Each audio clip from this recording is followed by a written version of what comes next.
This episode is brought to you by Indeed. You're ready to move your business forward, but first, you need to find the right team. Start your search with Indeed Sponsored Jobs. It can help you reach qualified candidates fast, ensuring your listing is the first one they see. According to Indeed data, sponsored jobs are 90% more likely to report a hire than non-sponsored jobs. See the results for yourself. Get a $75 sponsored job credit at Indeed.com/podcast. Terms and conditions apply. I'm Joe Diaz, Afar co-founder, and welcome to View from Afar, a podcast that spotlights the people and the ideas shaping the future of travel. In this special series, I'm coming to you live from ILTM, one of the most important travel shows that happens every year. ILTM stands for the International Luxury Travel Market, and the show takes place in a fittingly luxurious city, Cannes, France.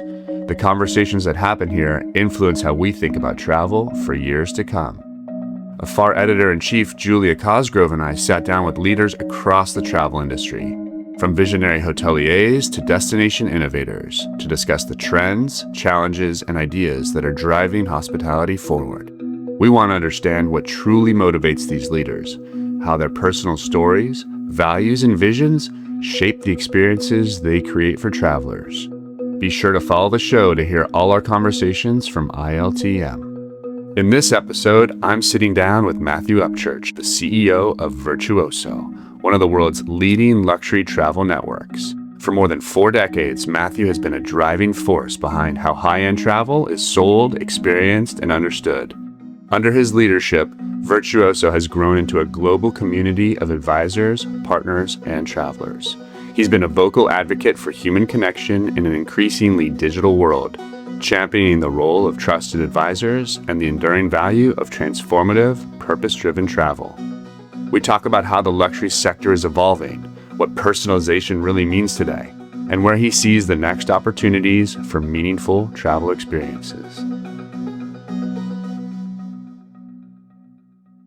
Well, Matthew, Virtuoso, welcome to the Afar apartment here in ILTM Cannes. Excited to have you with us today. You often describe Virtuoso as being in the relationship business. So in our world today of AI and algorithms, how does that change the calculus in the context of human connection? Well, first of all, I thank you for having me. It's great to see you as always. I'm super excited. I've never been more excited. I mean, it's so funny. With every new wave of technology, the demise of human connection and the advisor has been predicted, right? So I honestly can't remember how long ago, but it's at least 10 to 15 years ago. So probably my most quoted quote of mine is something that I started talking about many, many years ago that encapsulates it. Automate the predictable so that you can humanize the exceptional. I've always been a huge fan of technology, but there's basically 2 variations of technological application.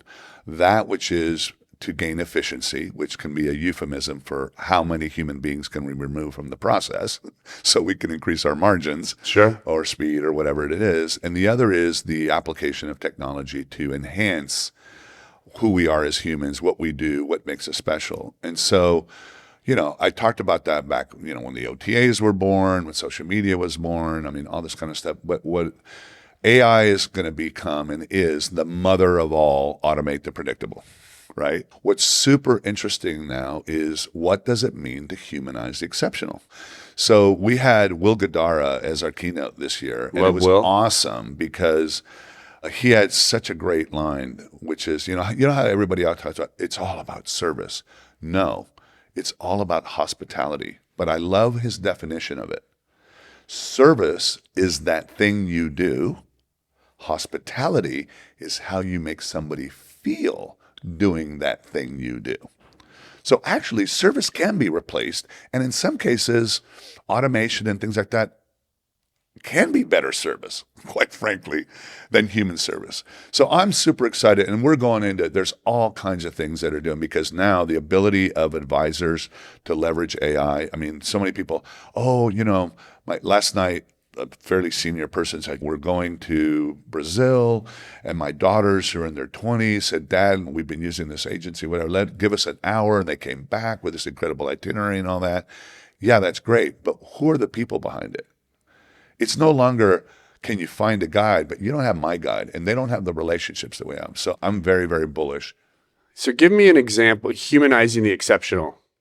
Easy concept to understand for all those travel advisors that are listening to this, even entrepreneurs in the service and hospitality business. Right. Some examples you've seen from advisors that do a great job of encapsulating that idea of humanizing the exceptional. I think there's a lot of it has to do with just a series of pragmatic things. Like, for example, if an advisor ever says, oh my God, I lost this booking, whatever. And I said, well, did you use your Virtuoso contact? Did you send them a message? Did you tell them this? What are the things you can do to make you feel seen? Will again said, my definition of luxury is you see me. What are you doing to help transmit that emotion, right? What are you doing? I've always told advisors that if you tell people you book travel, you've literally lost before you started. And I could sit here and give you some specific examples, but instead I'm a big believer in frameworks. So this is not new, but it's interesting how every so many years there are new tools, new things, whatever, that help you build that use this framework. I want to challenge all advisors to say the holistic nature of what you do. What do you do before they travel? What do you do while they're traveling? And what do you do after they travel? And ironically, a lot of our advisors, and we have this data from consumer research, the number one thing that sophisticated travelers tell us separates a transactional travel agent from a trusted travel advisor is the quality of the debrief. Whatever practical way, right? It's got to be practical to the customer, right? I don't want to do it in a 1-hour interview. But if I can then feel how that improves and we have a learning relationship, I, as the consumer, have actually put in my capital into this relationship. And it becomes stickier and stickier and stickier over time. And also the leveraging of our personal relationships, right? And then another one I think is a big one that we've been working on is a lot of advisors do this naturally, but it's the difference between inspiration.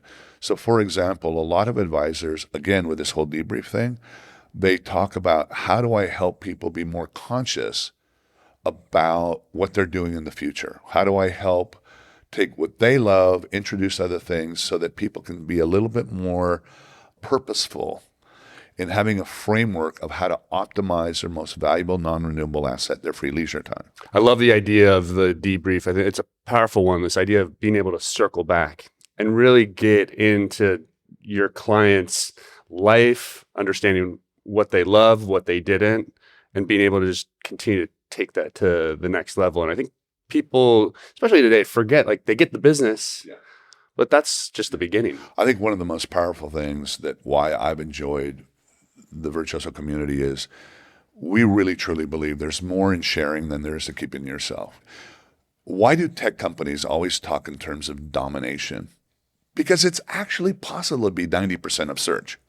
But whenever you're involved in anything that's human connection dependent, collaboration is the greatest way to succeed, because anything that's human dependent, it's impossible to be 80%, right? I'll give you a real example. One of our top members, Scully, who's a great educator, right? People are saying, yeah, but when my clients come back and say, how was your trip? Whatever. And some of them don't want to say anything or this, or they're kind of quiet or whatever. And she said, because you're asking the wrong question. That's a very intimate, certain personality types, they'll run with it. A lot of personalities, no. She goes, here's the better question. If you could change one thing of that trip, what would it be? Way easier, way more focused. It opens up Pandora's box and creates a safe space. So that's a very pragmatic. And it's funny because years ago, I was quoted in USA Today where I said, what clients are impressed about now are not answers. It's a really good question, which is kind of funny because now it's called prompt engineering. Asking a really good question is so powerful. It can open up a conversation in ways that you didn't think possible. Exactly. And so the advisor today wears many hats, from strategist, sometimes therapist, planner, connector, relationship builder. What skills, as you kind of look at the tea leaves for the next 5 years, really kind of stick out to you for what a great advisor needs to embody and take with them? It's interesting. I have a thesis that's a really important thesis of mine going into 2026, and that is prior to the GDS, the airline GDS. And can you just quickly define that? The airline reservation systems, right? The automated.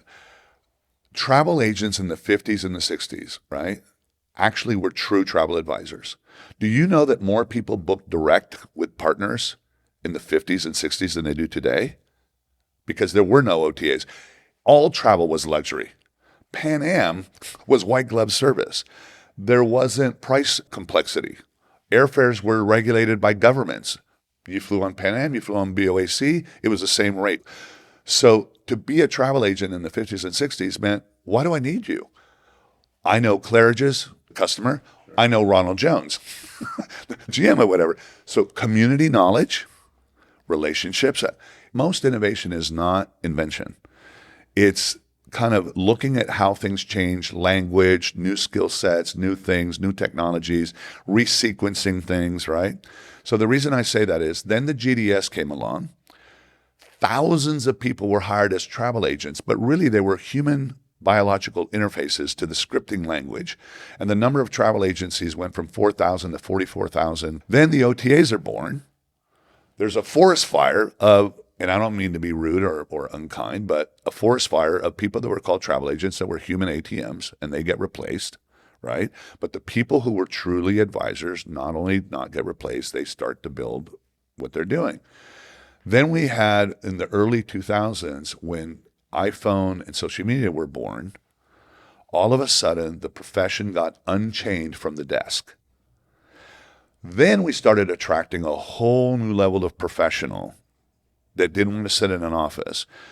And I would say for the last 20 years, the bias of a travel advisor has been right brain. So imagine, if I have to learn scripting language, it's like court reporting. Mm-hmm. I was left brain biased in that era. Now it's been 20 years right brain, social skills, this, creativity, whatever, blah, blah, blah.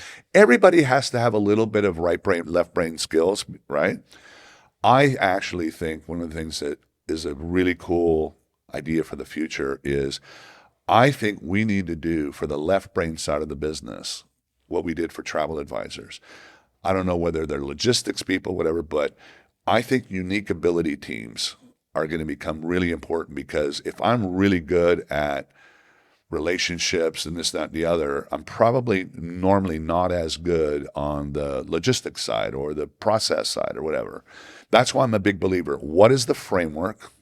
What is the front stage? How do you make people feel? How do you interact? All that. What's the backstage part? Because if you get a really great right brain person partnered with a really, really great left brain person, that's powerful. It's not arithmetic. It's literally, and I love the concept of unique ability, because in unique ability, you can have something that is in your excellence quadrant, meaning that you're known for it, you get paid a lot of money, blah, blah, blah, blah, blah, blah. And then you take the same superlatives and put it in unique ability. Well, what's the difference? That which is in your excellence quadrant, no matter how good you are at doing it, when you do it, it drains you of energy. Now, it might be a little drain or a big drain, but it's a drain. Mm-hmm. That which is your unique ability, when you do it, it gives you energy. It's a recharges the batteries. Yeah. So the concept of unique ability is, how can I build a practice, a business around the concept of creating unique ability teams, knowing it's an ideal, you'll never reach the ideal, where the greatest number of working possible hours of every person on the team is in their unique ability. And if you do that right, it's freaking magic.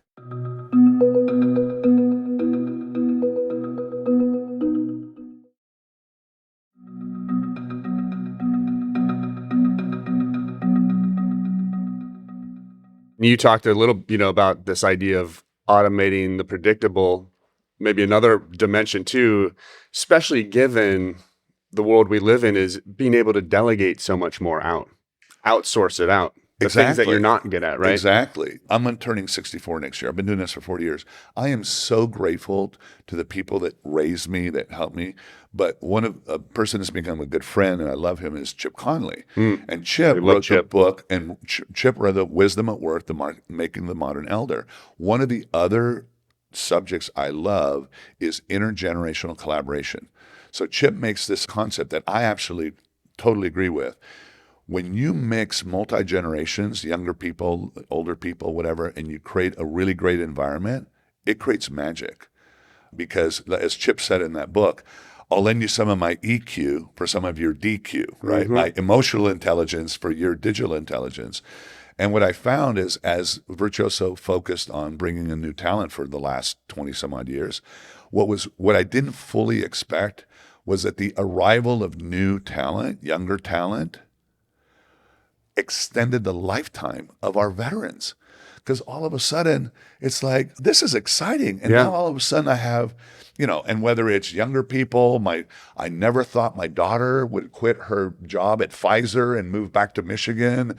And Mom, I'll never do what you do. Or, hoteliers 20 years ago, I'm not leaving X brand to be a I just literally met with one. Oh yeah, I was a revenue manager for XYZ Hotel Group, and now I'm on this side.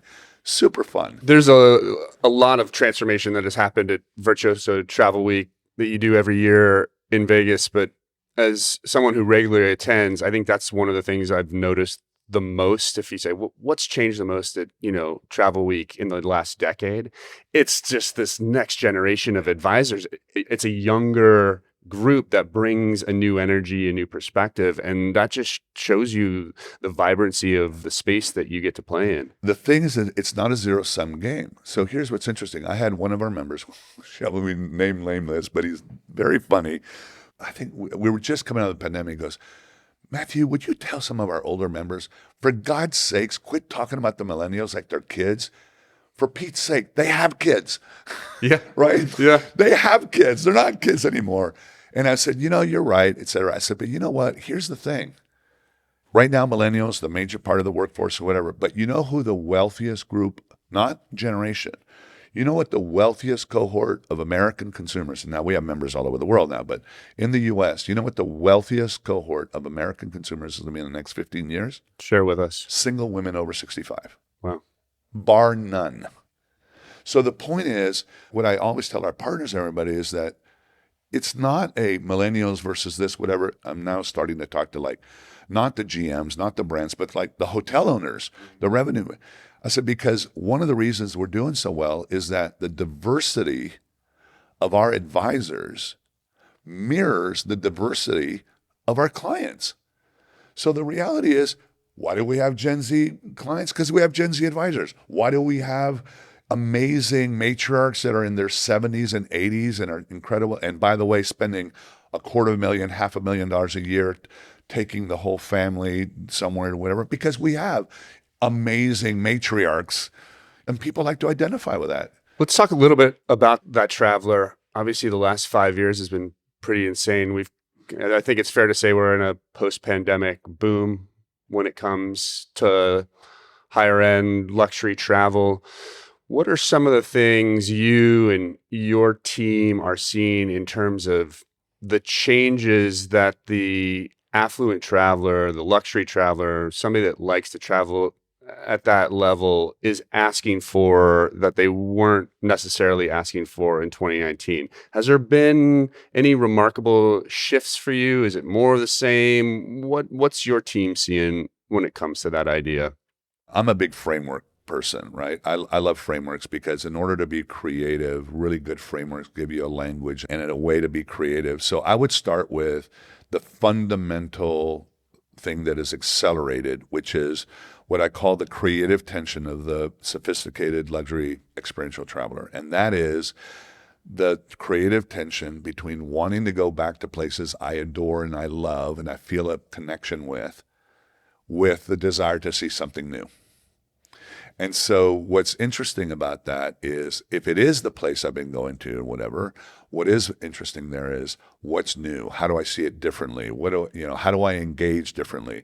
We're expanding in the Middle East, the Middle Eastern luxury, the younger Middle Eastern luxury customer is actually turning out to be a great new thing for us, because a lot of their parents, they'd go to the same hotel in London, take over the top floor with the same entourage year after year after year. Well, you don't need an advisor for that, right? So exploration. I'll be your advisor if you're booking that. Yeah. Well, they tended to not to do it, but now they are. But it's interesting. So that has led to what I call fusion travel, right? The mixing, like one of my favorite examples is my love of Venice, and then knowing that it's a 2-hour train ride to Slovenia, right? So it's kind of like, fusion cuisine, things like that. We have a new trend called FOMO to slow-mo, which is the fact that there really is this kind of awareness. Like, there are certain places in the world that are rapidly changing for multiple reasons, right? And I want to get there, but then when I get there, I want to be really intentional, because I'm not sure it'll stay the same. I'm not sure whatever. So FOMO to slow-mo is a really interesting one. I think the thing that's important about all this is that also consumers and travelers today have so many multiple travel personas, right?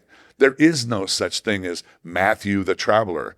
Matthew has multiple personas. But I also think it's interesting that the role of an advisor today, when people are so smart, so connected, have access, it's also inspiration, right? It's getting people to take time. So one of my favorite kind of long-term processes is, why would you have a wealth advisor in your life? To have a conscious strategic plan to optimize your financial assets. Who's going to help inspire you to slow down a little bit? Let's be a little more intentional, to have a framework about how being a little bit more intentional and purposeful about having a strategy to optimize your most valuable non-renewable asset, your free leisure time. Why the hell would you have a collaborator on money and not on your time? Oh, because I'm spontaneous. I mean, I come from Mexico originally, right? And like all my Mexican friends, like, dude, you realize that 24 hours is advanced planning. But I said, but it's not about having a plan that you execute. It's about having a framework of thinking. So I actually think that that's the other thing that's a really an incredible opportunity is, how do you get your customers to think differently, to think more purposefully, more intentionally? On that note, as we wrap up, I know you value and put a lot of time into leadership and building your leadership skills. You've been leading Virtuoso now for what, close to 4 decades? Next year it'll be 40 years. Congratulations. That's Thank amazing. you. Could you just talk a little bit about how your leadership style has changed from, 40 years ago to today? And are there still any non-negotiables for you? It's interesting when I kind of look back on it. It starts with a deep belief in collaboration. I did a speech a few years ago. I said, I actually think my core shtick hasn't changed since I ran for class president in the 8th grade, which was pretty much like, hey, I will work my butt off for you as long as we're in it together. Did you get elected? I did get elected. Congratulations. I did get elected. But then it's always been that, which is why I love the ally. But I think the thing that, my grandfather and my dad both were like, be a voracious reader and a voracious learner. And so I think I've really become a lover of, because I'm like that dog in the movie Up, like squirrel, like I'm easily distracted. So I think from a leadership perspective, I would say that frameworks have become a very important part of my life. I knew that having a good culture was a thing. But for example, Patrick Lencioni, who wrote the Advantage and 5 Dysfunctions of a Team, that was a game changer for me, right? That framework was really good, because I love the thesis of that whole book, which is being smart has become a commodity.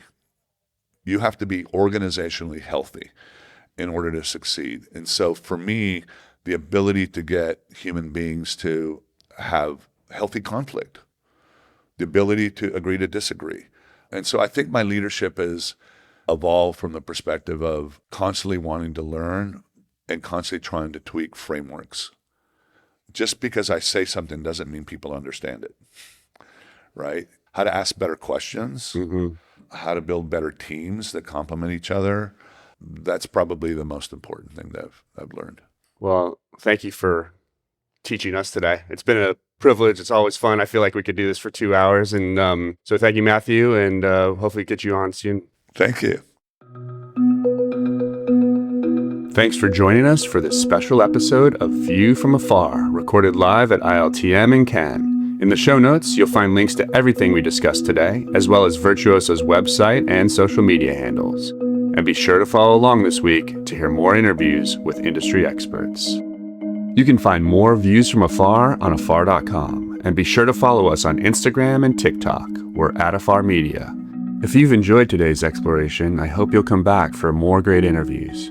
Subscribing always makes that easy. And be sure to rate and review the show on your favorite podcast platform. It helps other travelers find it. This has been View from Afar, a production of Afar Media. The podcast is produced by Aislinn Green and Nikki Galteland, with assistance from Jen Flowers, Julia Cosgrove, and Joe Diaz. Music composition from Epidemic Sound. This podcast is part of the Airwave Media Podcast Network. Visit airwavemedia.com to listen and subscribe to their other fine shows like Culture Kids and the Explorers Podcast.